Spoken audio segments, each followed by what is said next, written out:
മഹേഷ് നാരായണൻ സംവിധാനം ചെയ്യുന്ന മമ്മൂട്ടിയും മോഹൻലാലും വർഷങ്ങൾക്ക് ശേഷം ഒന്നിക്കുന്ന ബിഗ് ബഡ്ജറ്റ് ചിത്രം പാട്രിയറ്റിന് തിയേറ്ററുകളിൽ വിലക്ക്. നിർമ്മാണ വിഹിതത്തെ ചൊല്ലിയുള്ള തർക്കത്തെ തുടർന്നാണ് തിയേറ്റർ ഉടമകളുടെ സംഘടനയായ ഫിയോക്ക് ചിത്രത്തിനെതിരെ നടപടിയെടുത്തത്. സിനിമയുമായി കരാർ ഒപ്പിടരുതെന്ന് ഫിയോക്ക് അംഗങ്ങൾക്ക് കർശന നിർദ്ദേശം നൽകി. സാധാരണഗതിയിൽ മലയാള സിനിമകൾക്ക് ആദ്യ ആഴ്ചയിൽ 60% രണ്ടാം ആഴ്ചയിൽ 50-55% നിർമ്മാതാക്കൾക്ക് ലഭിക്കുന്ന വിഹിതം. എന്നാൽ പാട്രിയറ്റി നിർമ്മാതാക്കളായ ആൻഡോ ജോസഫ് ഫിലിം കമ്പനി ആദ്യ രണ്ടാഴ്ചകളിലും 60% വിഹിതം വേണമെന്ന നിബന്ധന മുന്നോട്ടുവച്ചു. ഈ പുതിയ കരാർ അംഗീകരിക്കാനാവില്ലെന്നും ഇത് തിയേറ്റർ ഉടമകൾക്ക് വലിയ സാമ്പത്തിക നഷ്ടമുണ്ടാക്കുമെന്നുമാണ് ഫിയോക്കിന്റെ നിലപാട്.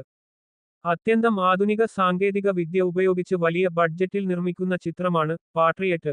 വൻതുക മുടക്കി നിർമ്മിക്കുന്ന ഇത്തരം ചിത്രങ്ങൾ ലാഭകരമാകണമെങ്കിൽ ആദ്യ ആഴ്ചകളിൽ കൂടുതൽ വിഹിതം അനിവാര്യമാണെന്നാണ് നിർമ്മാണ വിഭാഗത്തിന്റെ വാദം.